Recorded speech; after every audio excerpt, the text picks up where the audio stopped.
Praise Yahweh.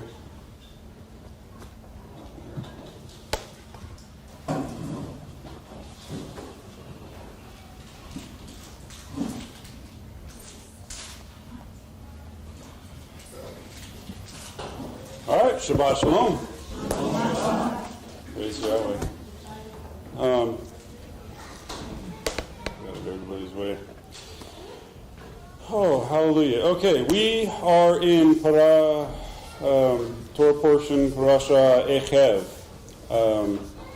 It is Deuteronomy, chapters 7, verse 12 through 11:25. EKEV is because. We begin in verse 12. And it shall be EKEV, because you hear the judgments and Shamar keep and Asah do them, that Yahweh your Elohim will keep with you the covenant and the mercy which he swore to your fathers, right? So we begin this week's portion with a pretty interesting statement. Why is it that Yahweh keeps his covenant and his mercy with us? Because he loves us? Because Yeshua died on the cross? Right? Yeah, I'm going to say no. No? No, that's not why he keeps it, right? Right. Because you are listening to his rulings. Right. You're doing something. And it shall be because you hear, Shema, right? Hear his judgments, his rulings, his decisions. Can you repeat that question again? And Shema. I will, yes. And keep and do them is why Yahweh will keep with you the covenant and the mercy which he swore to your fathers. So the question was, why does Yahweh keep his covenant and his mercies with us? Right, yeah, I mean, because of what we just read, right? Yeah, but isn't that kind of typical first response? Right? It's because God loves us, because Yeshua died for us, because we have salvation. That's why he made the covenant in the first place, because he loves us. And now we keep the covenant together. And so he does his part, we do our part. Right. All right. Praise Yahweh. So, yeah, it's not just because we have salvation that Yahweh keeps his covenants and his mercies with us, right? Once we have salvation, there's more. And that's kind of how we ended up where we are today, right? And the Hebrew roots of our faith is we wanted to know what the more was. And so here we are. From glory to glory. From glory to glory. Amen. He gives us... So who remembers last week? I know it was a long time ago. All those 6 days ago. Who remembers what shekach meant? Forget. Yeah. And within forgetting is, within the definition of shekach, which is to forget, what was also there? To find, right? So within forgetting is a way to find, or to be found, right? And it's kind of all over last week's portion, this week's portion. But I want to touch, kind of building on that. In chapter 7, if we jump down to, let's just read for a second. Starting in verse 12 again. And it shall be because you hear the judgments and keep and do them, even Yahweh your Elohim will keep with you the covenant and the mercy which he swore to your fathers. And he will love you and bless you and multiply you. He will also bless the fruit of your body and the fruit of your land, your gain and your wine and your oil, the increase of your oxen, and the wealth of your flock, in the land which he has sworn to your fathers to give it to you. You shall be blessed above all people. There shall not be a barren man or a barren woman among you, nor among your livestock, and Yahweh shall turn aside every sickness from you. And he will not put on you any of the evil diseases from Mitzrayim, which you have known, but he will put them on all who hate you. And you shall destroy all the peoples whom Yahweh your Elohim is giving to you, and your eye shall have no pity on them, and you shall not serve their Elohim, for it shall be a snare to you.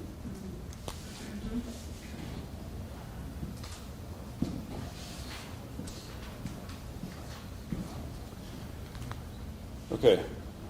Yahweh says he's going to bring us into the land, and that while we're there, he's going to bless us.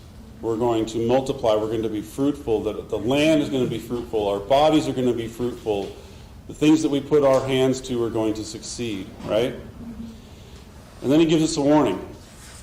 And he says that we have to kill, drive out, take care of all of the peoples that are in our way, in essence. The ones that Yahweh actually says, it's time for these people to leave, right?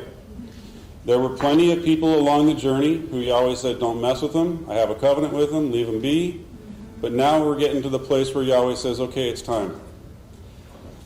And he tells us not to have, that there will be a snare to us. But he says, you shall destroy all the peoples whom Yahweh your Elohim is giving to you, and your eye shall have no pity on them, and you shall not serve their Elohim. Right? So it's a building on concepts within this one verse, right? Your eyes shall not have pity on them, right? So you shall not feel sorry for them. And feeling sorry for them leads to serving their Elohim, right? And then Yahweh says that it will be a snare for you. Okay, so this is the Hebrew word for snare. Mem, Vav, Kuf, Shin, Mokesh, and it is snare.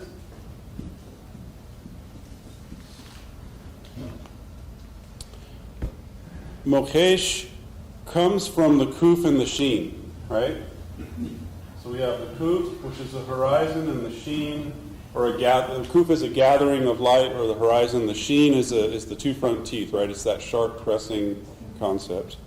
So Kuf Shin has the concept of gathering and pressing, right?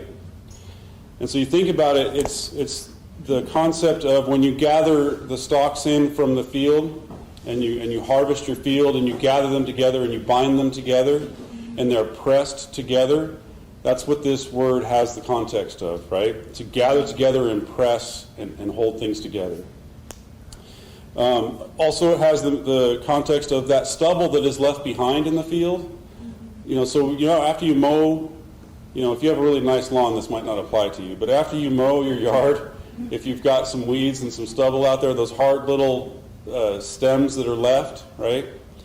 It also has the context of that stiff part of the stalk that remains in the ground after you've cut.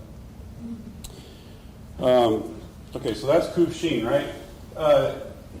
Sometimes we build on a word just to help us understand the context of the root of the word, right? So this isn't within the definition of Mokesh, but Kuf Shin Yud. Kuf Shin Yud means stubbornness. Just think about it. The concept of being stubborn comes from the same root as the word that we're looking at. So Mokesh, it means snare. And snare, when you think about a snare, what do you think about? A trap, right? And it comes from this root in the context of that stiff branch that's left there. You could use that for a snare. It has enough tension to it that when you tie a rope to it and make a trap, that it can release and snare an animal, right? But think about the concept of this word from its root in the sense where it means to bring together and to press and to be bound together, right?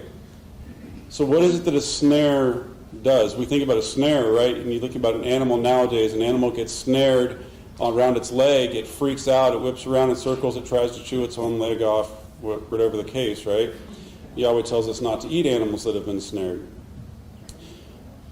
But I think we can have a little bit deeper of an understanding in this word in the context of that and Yahweh says that if we turn to idols or to idolatry or to worshiping other gods, it will be a snare to us. We will in essence be bound together and tightly combined with the rest of the peoples that are worshiping in that way, right? That's that concept of the snare in this aspect, is that we're going to be so tightly connected to the people around us that we're not supposed to be around, that we're going to end up being a part of them, doing what they do, worship what they worship and how they worship, right? So it's a pretty significant thing when Yahweh tells us not to be friends with the world. Because to be friends with them is to be bound together with them, to be caught up together with them, right? It almost sounds like you're describing the opposite of what we think the rapture is. Like, you know what I mean, being caught up, snatched up. Right. You know, the wicked people being snatched up, being thrown into the barn and whatever. Right. Yeah, so we don't necessarily believe in the rapture, right? Right. But we believe in an in-gathering, right? And so then this is going to be the opposite of that gathering. It's going to be a gathering to the wrong thing. Yeah. So let's keep that in mind, right? Let's build on this understanding of it. Let's turn to the book of Exodus, chapter 10. So this is Paro speaking. And he's speaking in reference to Moshe and the children of Israel, right? And in chapter 10, verse 7, Paro says to his servants, Paro's servants say to him, "How long will this man be a snare to us? Let them go, that they may serve Yahweh their Elohim. Do you not realize that Mitzrayim is already destroyed?" So think about it from an opposite perspective.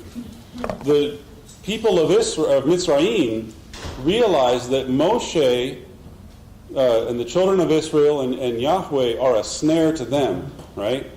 So they say to Paro, "How long are you going to let this man be a snare to us? We're getting bound up into what he believes, what they believe. Let this person go. We are losing who we are." Right?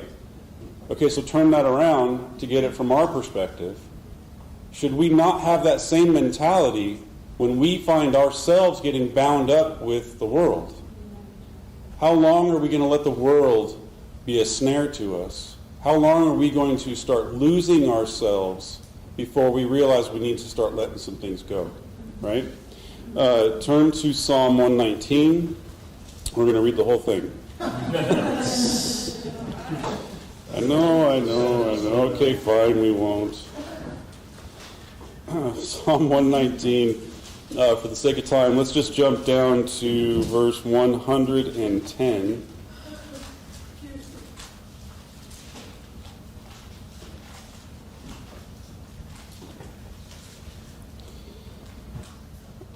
All right, go back up to verse 109. "My life is continually in my hand, yet I do not forget your Torah, your law.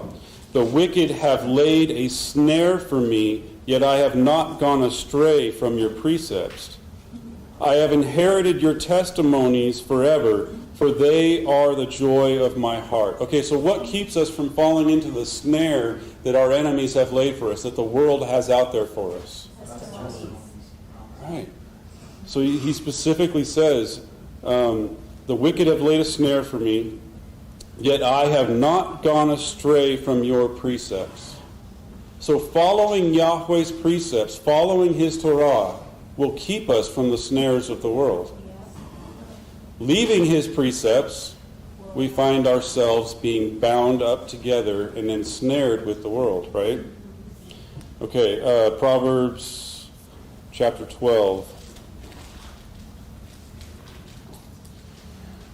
We're looking at verses 13 and 14 for the sake of time. Proverbs chapter 12, verse 13. An evil man is ensnared by the transgressions of his lips. An evil man is ensnared by the transgressions of his lips.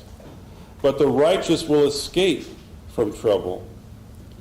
A man will be satisfied with good by the fruit of his words, and the deeds of a man's hands will return to him. Right? So think about this. An evil man is ensnared by the transgressions of his lips. So what are those snares that we were talking about trying to avoid? Okay, so in this sense, what we're building upon here it's the words of people around us. If an evil man can be ensnared by the transgressions of his lips, right?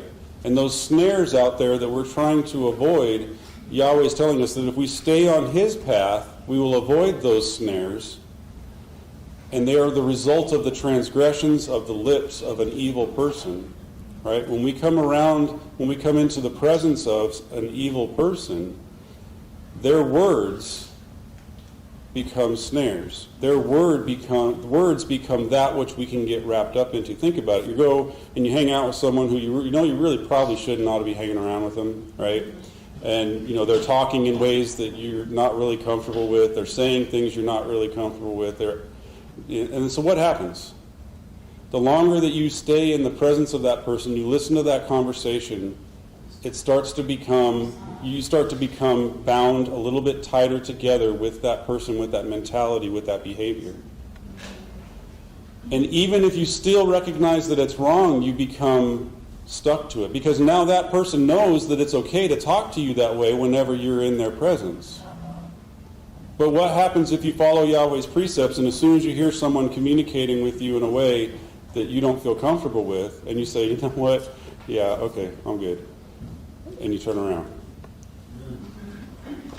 We've talked a lot, we've heard a lot of testimonies, including for me, how when we maintain Yahweh's principles and we are in the presence of someone who doesn't, they will start to change their behavior.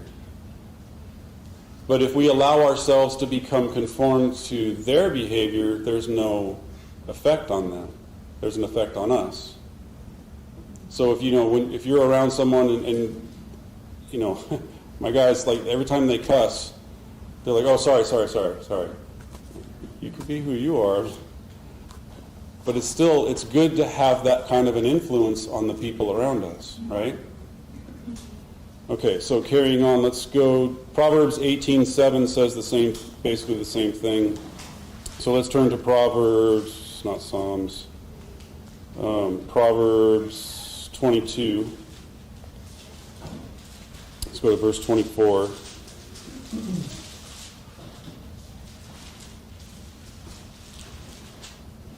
Proverbs 22, verse 24. Do not associate with a man given to anger, or go with a hot-tempered man. Do not associate with a man given to anger. So if you know someone who's given to anger, at the drop of a hat, they can just lose their temper, slam a door, start cussing and yelling about something, or just, anger doesn't have to be punching, right? Anger can be just that vileness that comes out of someone in reference to something. If someone is just always complaining and always negative about something, that is hatred welling up within them. And when they share that with us, it infects us.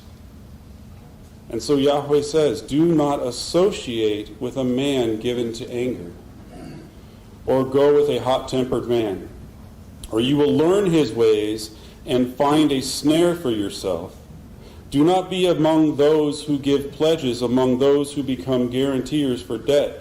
If you have nothing with which to pay, why should you take your bed from under you?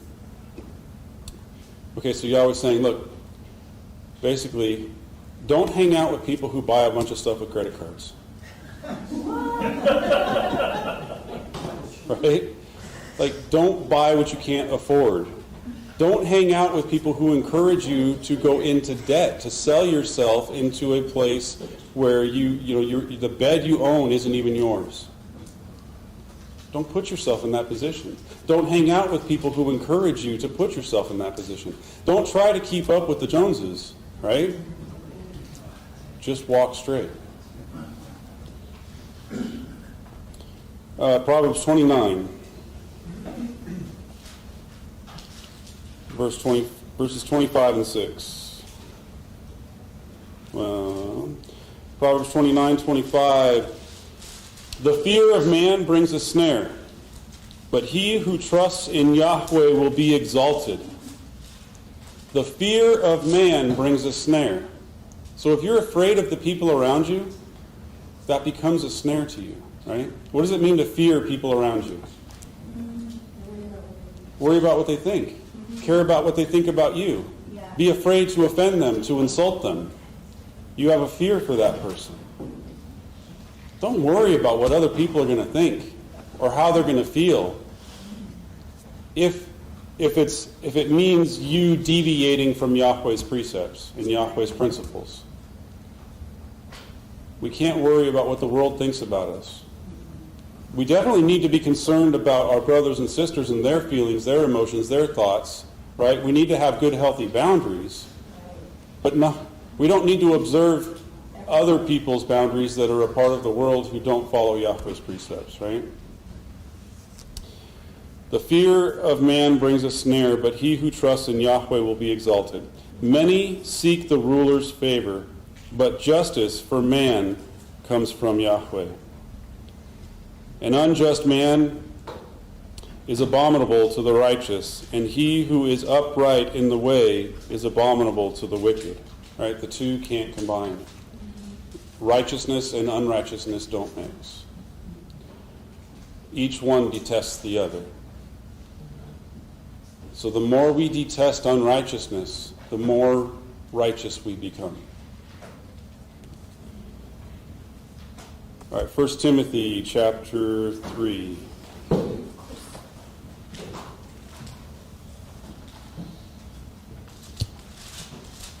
First Timothy chapter 3. It is a trustworthy statement. If any man aspires to the office of overseer, it is a fine work he desires to do. An overseer then must be above reproach, the husband of one wife, temperate, prudent, respectable, hospitable, able to teach, not addicted to wine or pugnacious, but gentle, peaceable, free from the love of money. He must be one who manages his own household well, keeping his children under control with all dignity. As you're reading through this, do any of you just kind of feel like, yeah, no, not me? Right. Just think about keeping your children under control. What must he mean by that? Yeah. Okay, sorry, where was I? Manage his own household, keeping his children under control with all dignity. To keep your children under control with dignity. How many parents are here, right? Now remember, it doesn't say keep your children under control. It says keep your children under control with dignity, right? So when your children are completely losing it, maintain your dignity and take care of the situation, right? You are not my child. As long as we can maintain our dignity, so very calmly walk up to the child, pick them up, carry them away, and then you can lose it, right? Just maintain your dignity. You be sane when they're being insane, basically, is kind of what I get from that, right? I pray. Hallelujah. Okay, with all dignity. Verse 5, but if a man does not know how to manage his own household, how will he take care of the church of Elohim? And not a new convert, so that he will not become conceited and fall into the condemnation incurred by the devil. And he must have a good reputation with those outside the church, so that he will not fall into reproach and the snare of the devil. Okay, think about that. So, this is a letter to Timothy. He's giving him instructions on for anyone who wants to be an overseer of a community, right? And he's telling him, look, first of all, he's got to do this, this, this, and this. But he's also has to have a good reputation with those outside of the community. What does that mean? How do you have a good reputation with people outside the community if you do everything we've been talking about leading up to now? Right? So you're not getting along with them. You're not joining them in their revelry and their chaos and their anger and their disease, right? How do you maintain a good reputation with people outside of the community and still walk in Yahweh's Torah? Yeah, right. So when we walk Torah, it's going to bother people who don't, right? But if we walk Torah, the people who are bothered by it can still and will still most likely see us as respectable people, right? It's an amazing thing. If we try to be respected by them according to their understanding, we lose who we are. But if we maintain who Yahweh wants us to be, they will gain respect for us in a different way. They must have a reputation with those outside the church, so that he will not fall into reproach and the snare of the devil. Deacons likewise must be men of dignity, not double-minded or addicted to much wine or fond of sordid gain, but holding to the mystery of the faith with a clear conscience. These men must also first be tested, then let them serve as deacons if they are beyond reproach. Okay, so these people first must be tested, right? How many of you like to be tested in order to do something you want to do? Right? You don't like it, especially not, amongst your family, friends, or in your church community, right? If you want to be a part of dance, if we told you that there was a test, you would be like, well, who do you think you are? Right? But go to work, and if you want to get a raise and you want to get a promotion, they say, well, here's the test for the next level of this job. You're like, yeah, okay. You study, you take the test, you pass it, you get your raise. It's no big deal. Why is it any different when Yahweh says the principle applies here? Here at Hebrew House, one of the things that we do is that, it talks about not letting someone new be put into a position, right? So we try to observe that. We're not going to put someone new in the community into a position until they've been here long enough to where everyone knows them and respects them. And in order for that to happen, you have to be, you have to maintain that behavior, that personality, that lifestyle where people respect you. And some people get frustrated with that because they're so excited when they come, they want to be a part of something right away, and then, when we say, well, we'll talk in a year or something, and they're like, all right, I'm done. At any rate, okay, so let's keep going. So back to this week's Torah portion, if we jump to chapter 8, verse 11.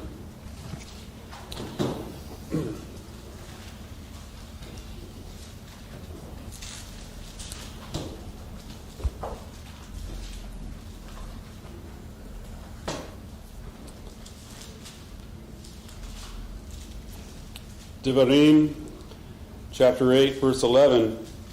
Take heed to yourself lest you forget Yahweh your Elohim, so as not to keep his commandments and his ordinances and his statutes, which I am commanding you today.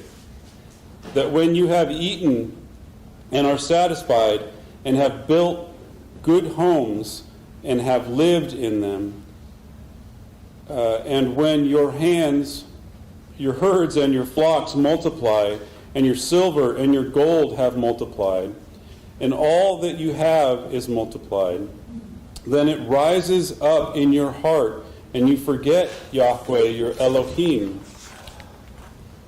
who brought you out of Eretz Mitzrayim, the land of Egypt, out of the house of slaves, who led you through the great and dreadful wilderness. Remember, what did we talk about the wilderness? What was that wilderness likened unto? Recently we talked about this. Right? So if Mitzrayim was the furnace, then when you're pulled out of the furnace, what happens? You get hammered. You get the tar beat out of you, right? Yeah, so Mitzrayim is the furnace. That's where Yahweh puts us into to get us to the point where we're malleable, right? To where we can be formed. So it's burning hot, it's slavery, it's uncomfortable. When we get pulled out of there, we think everything's going to be great, but then we get beat, right? So Yahweh says that He's the one who freed us from the furnace and brought us out into the wilderness where, we took a licking, right? In order that we could become a little bit more like He wants us to be. So what I want to talk about is Shamar. Shin Mem Resh. Shamar is this first word in chapter 8, verse 11, where here we have Hishmar as the prefix hey. So it's take heed or guard, right? Shamar means to guard.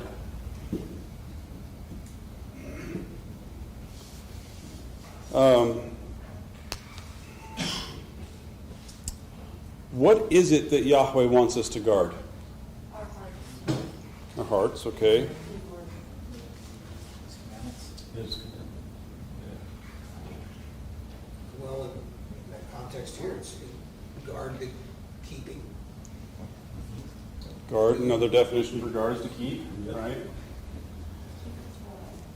What does it say? What's that next word? Commandments. Lecha. That's fine. Guard you. Guard to you. Guard yourself. Guard yourself. Lest you forget. Shechach. Guard yourself lest you forget Yahweh your Elohim. And when we forget Yahweh our Elohim, what happens? So as to not keep His commandments and His ordinances and His statutes. When we don't keep His ordinances, His statutes, it's because we are forgetting Him. And why do we forget Him? Because we haven't guarded ourselves. Right? So what does it mean to guard yourself? What is Shemad, or what does it mean to guard? Shamar means to guard. It's also a briar, as in that which you place around, that thorn patch to place around something to guard it, or to put something into custody. It is a close watching of something for guiding or protecting. Right? A close, so now think about it. You're guarding yourself, you're shamaring yourself, and the purpose of it is for guiding and protecting. If we don't keep guard over ourselves, we will forget Yahweh and lose sight of His precepts, His ordinances, and His statutes. We're responsible for ourselves. We're responsible for our own path. And if we allow ourselves to be ensnared by the things around us, then we will forget Yahweh and then His precepts. Think about it. My biggest frustration with this whole chaos that the world's going through right now, specifically here in America, so a lot of people are way down the rabbit hole on this thing, right? But for me, my frustration is this is one nation under God, right? Indivisible with liberties and justice for all is what they tell us, right? It's what our Constitution has in it, right? So when they tell us that we can't meet and fellowship, that's where I start to have an issue, right? Because I've said many times that and what we read in Scripture is that Yahweh says, give unto Caesar what's Caesar's, right? Give the world what's the world's. Unless they interfere with us worshiping God the way He wants us to worship Him, then, you pay your taxes, you follow the laws, you do what's right. But when they tell you that you can't worship Yahweh the way He wants you to worship Him, well, now we find ourselves in Mitzrayim. The children of Israel were not allowed to worship Yahweh. All they wanted was to go out into the wilderness and to have a feast, a celebration. And Paro said no. And that's when Yahweh came in to deliver them.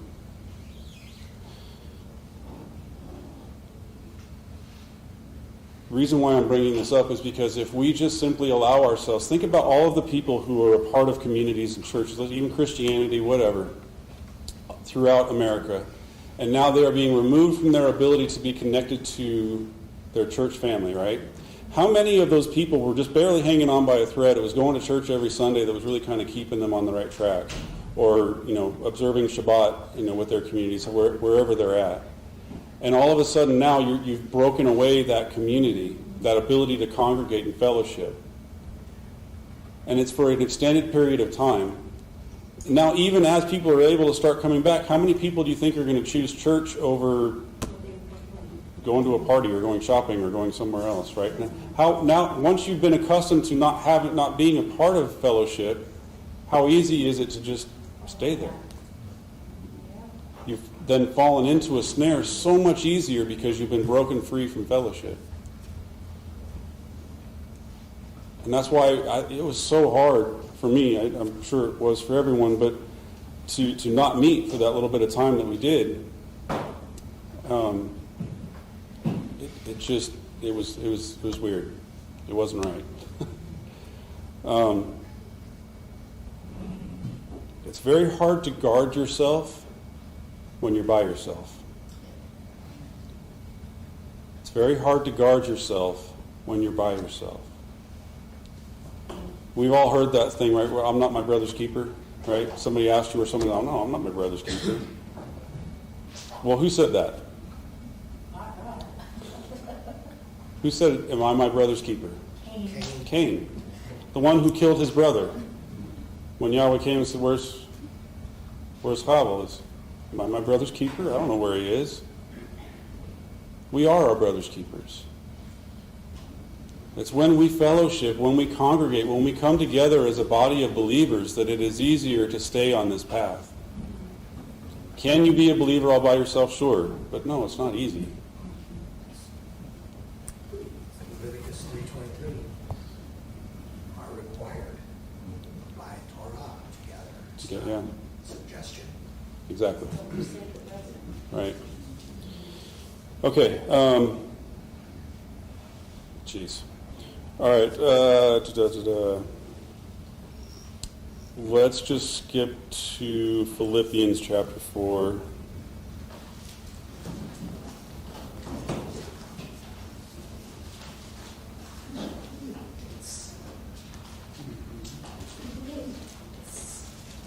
Philippians chapter 4. Starting in verse 1. Therefore, my beloved brethren, whom I long to see, my joy and crown, in this way, stand firm in the Lord, my beloved.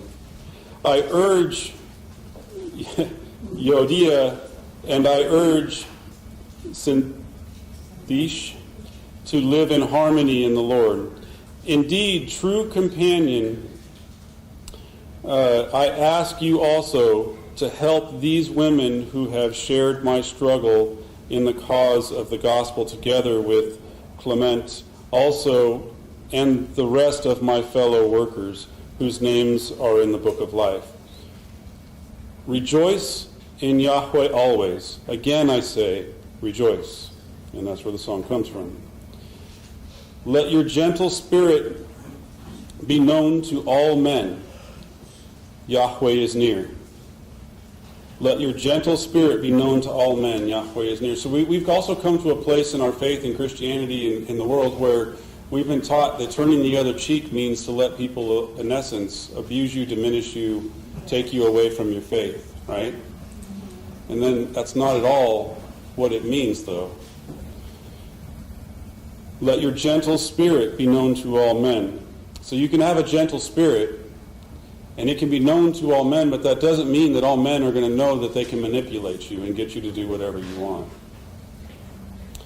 Be anxious for nothing, but in everything, by prayer and supplication with thanksgiving, let your requests be made known to Elohim.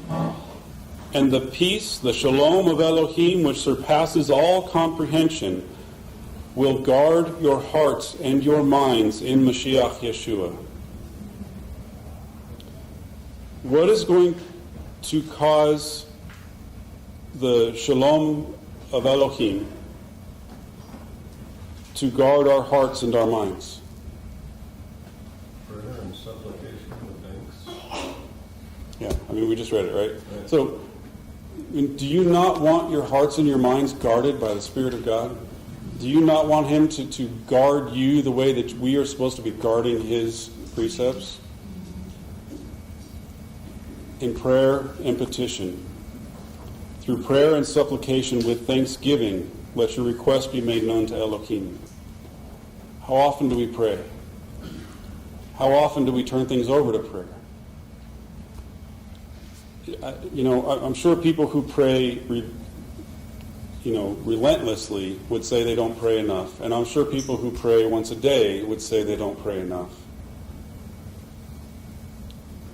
But how many things in our lives do we give over to Yahweh? You're struggling in your relationship. How often do you just get down on your knees and open it up to God? If you're struggling at work, how often do you just get down on your knees and give it over to God? If your car is not acting right, if your children are not acting right, in your car, well, so now your car's not acting right, your kids aren't acting right, you look over at your wife, and how often do you just start praying?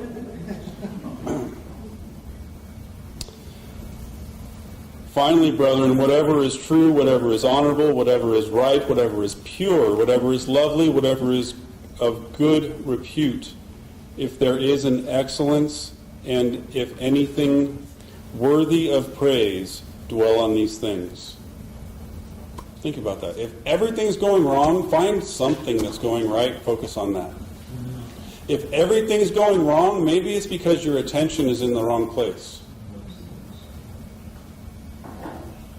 The things you have learned and received and heard and seen in me, practice these things, and the Elohim of Shalom, the God of peace, will be with you. But I rejoice in Yahweh greatly, that now at least you But I rejoice in Yahweh greatly, that now at least you have revived your concern for me. Indeed, you were concerned before, but you lacked opportunity. Now that I speak from want, for I have learned to be content in whatever circumstance I am. I know how to get along with humble means, and I also know how to live in prosperity. In any and every circumstance I have learned the secret of being filled and going hungry, both, and having abundance and suffering need.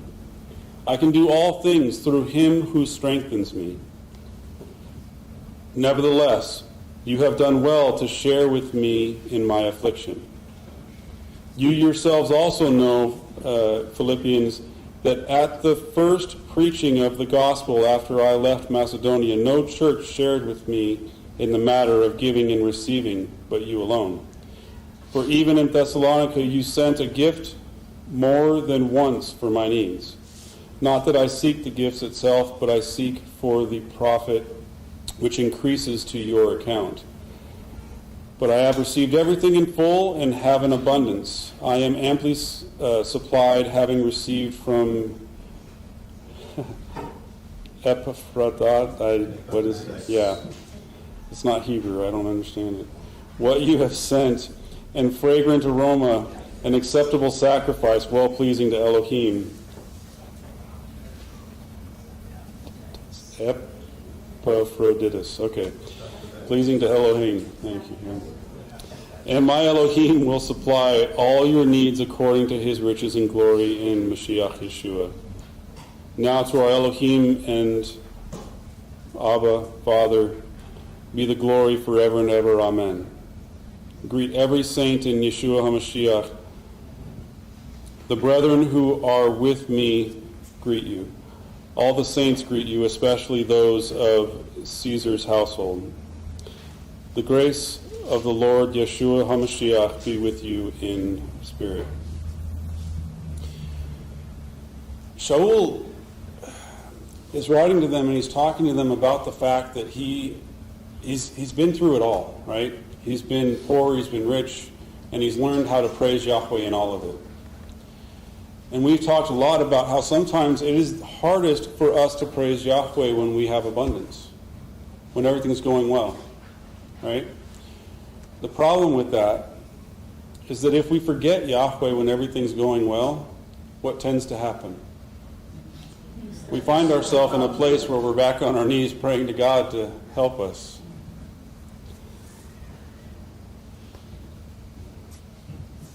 Devarim chapter 8, verse 18. Deuteronomy 8:18.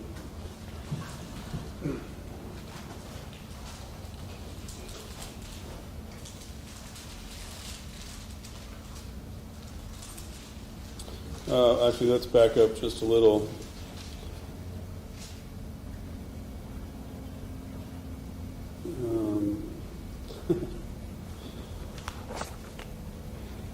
All right, let's just start in verse 11 again. Take heed to yourself, guard, shamar yourself, lest you forget Yahweh your Elohim, so as not to keep his commandments and his ordinances and his statutes, which I am commanding you today, that when you have eaten and are satisfied, and have built goodly houses, and have lived in them, and when your herds and your flocks multiply, and your silver and your gold have multiplied, and all that you have is multiplied, then it rises up into your heart, and you forget Yahweh, your Elohim, who brought you out of Eretz Mitzrayim, out of the house of slaves, who led you through the great and dreadful wilderness with burning serpents and scorpion and thirst, where there is no water, who brought you water out of the flinty rock, who fed you with manna, manhu, in the wilderness, which your fathers did not know, that he might humble you, and that he might prove you, to do you good at your latter end, that you not say in your heart, my power and the might of my hand have gotten me this wealth. Okay, so Yahweh's saying it's okay to have enough, right? It's okay to have wealth. But to forget the fact that it is him who brought you to that point is a problem. It's okay to not have enough, but to forget that it is him who is there with you in that moment is not okay. Verse 18, but you shall zachar, you shall remember Yahweh your Elohim, for it is he who gives to you power to get wealth, that he may establish his covenant which he swore to your fathers as this day. And it shall be, if you shall forget Yahweh your Elohim, and walk after other Elohim, and serve them, and worship them, I testify against you today that you shall utterly perish, as the nations that Yahweh makes to perish before you, so you shall perish, because you did not listen to the voice of Yahweh your Elohim. Zayin Chafresh, Zachar. It means to remember, right? Zachar is remember. Sometimes. Yeah.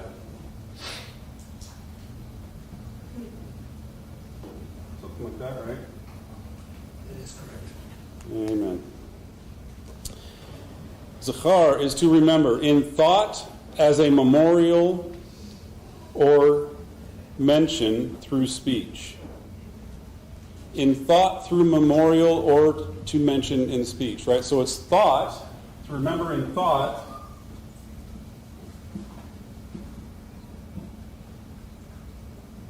in speech, right? So to remember means not only to bring it to mind, but to speak it. Also, to act or speak on behalf of another.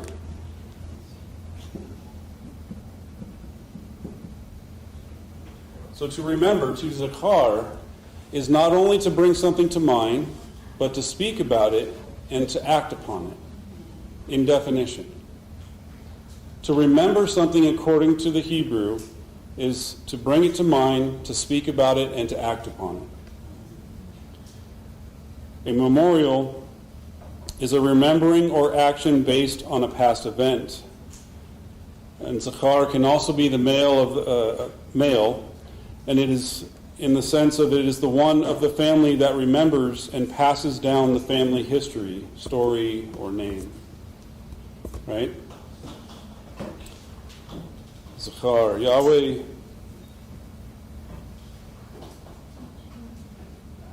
In verse 18, he says, "You shall zachar, remember Yahweh your Elohim."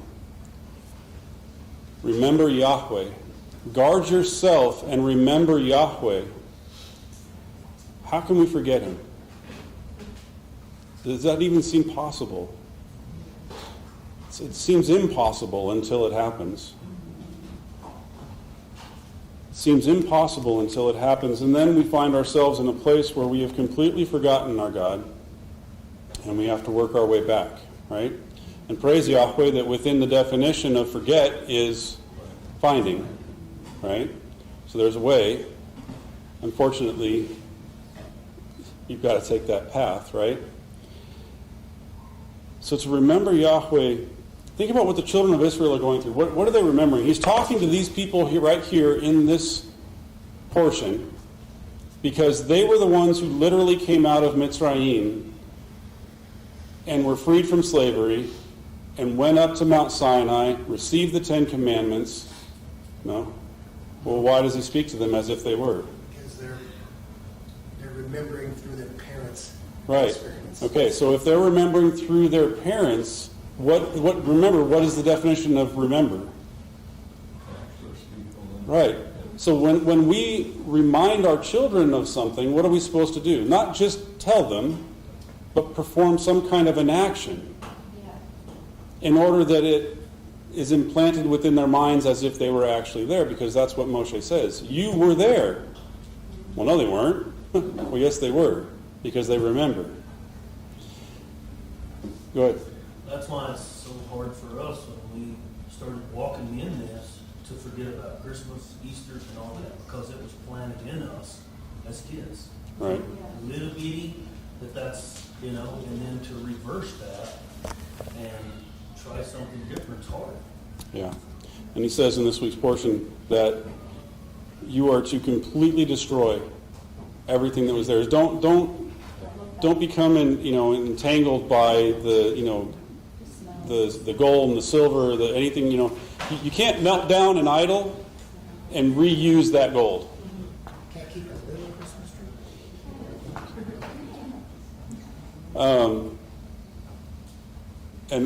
So I was listening to a teaching this week, and the guy brought up the fact that people come into their Hebrew roots of their faith, and all of a sudden they start trying to sell all of their Christmas stuff and their Easter stuff.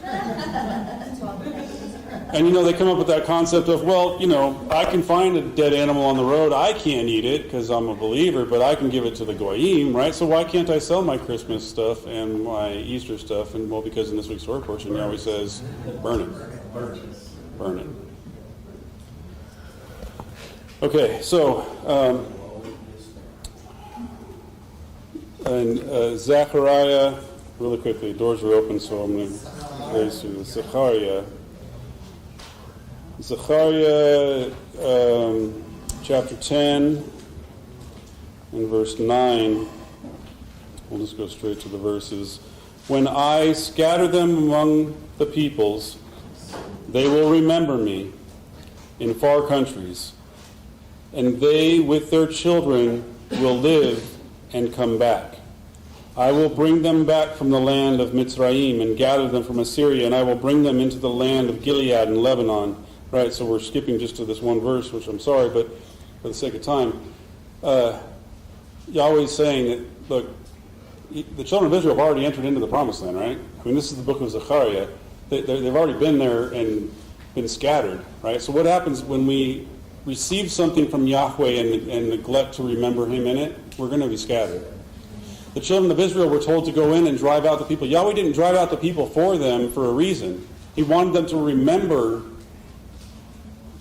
that what they had to do to the people that were in Eretz Israel, in the Promised Land, because that's what was going to happen to them.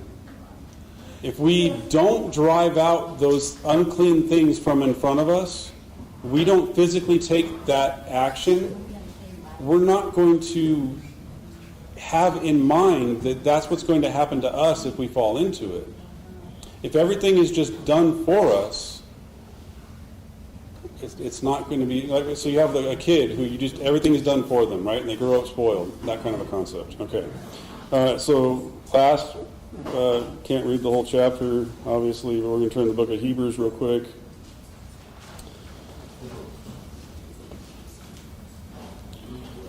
Hebrews 10. And we're going to read 26 through 39. Hebrews chapter 10, verse 26. For if we go on sinning willfully after receiving the knowledge of the truth, there no longer remains a sacrifice for sins. I know I'll stop. I bring that one up all the time, so let's keep going. But a terrible expectation of judgment and the fury of fire which will consume the adversaries. Anyone who has set aside the Torah of Moshe dies without mercy on the testimony of 2 or 3 witnesses. How much severer punishment do you think he will deserve who has trampled underfoot the Son of Elohim and has regarded as unclean the blood of the covenant by which he was sanctified and has insulted the Ruach of grace? For we know him who said, vengeance is mine, I will repay, and again the Lord will judge his people. It is a terrifying thing to fall into the hands of the living Elohim. But remember the former days, when after being enlightened you endured a great conflict of sufferings, partly by being made a public spectacle through reproaches and tribulations, and partly by becoming sharers with those who were so treated. For you showed sympathy to the prisoners and accepted joyfully the seizure of your property, knowing that you have yourselves a better possession and a lasting one. Therefore do not throw away your confidence, which has a great reward. For you have need of endurance, so that when you have done the will of Elohim, you may receive what was promised. For yet in a very little while he who is coming will come and will not delay, but my righteous one shall live by faith. And if he shrinks back, my soul has no pleasure in him. But we are not of those who shrink back to destruction, but of those who have faith to the preserving of the soul. Do you care more about losing your property than you do about worshiping Yahweh? I mean, I know we say no. But honestly, when it comes down to it, if they're knocking at your door, seizing your house, are you going to guard your house? Are you going to stand for that? Well, what if they come and tell you you can't worship Yahweh? What do we care more about? What are we more willing to guard, to shamar, to defend? Our faith or our possessions? Our friendships or the kingdom? It's not easy to choose Yahweh. I mean, we're still human. We still have flesh. We still have the desires of the flesh. But that's what he wants from us, to choose righteousness. What is sin? Missing the mark, transgression. What reveals sin? Torah. So without it, we don't even know there is sin. So let's not lose sight of Torah. Let's not lose sight of our forgiveness through Mashiach.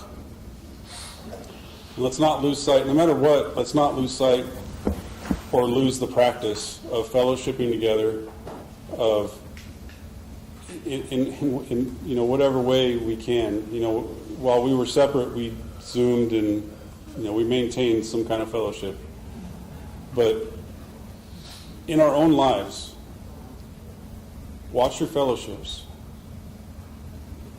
Watch where you're investing your time and your energy. Don't forget Yahweh. It's an easy thing to do. It's an easy thing to forget our God. Unless you keep his precepts. Guard yourself. Right? Amen. Okay.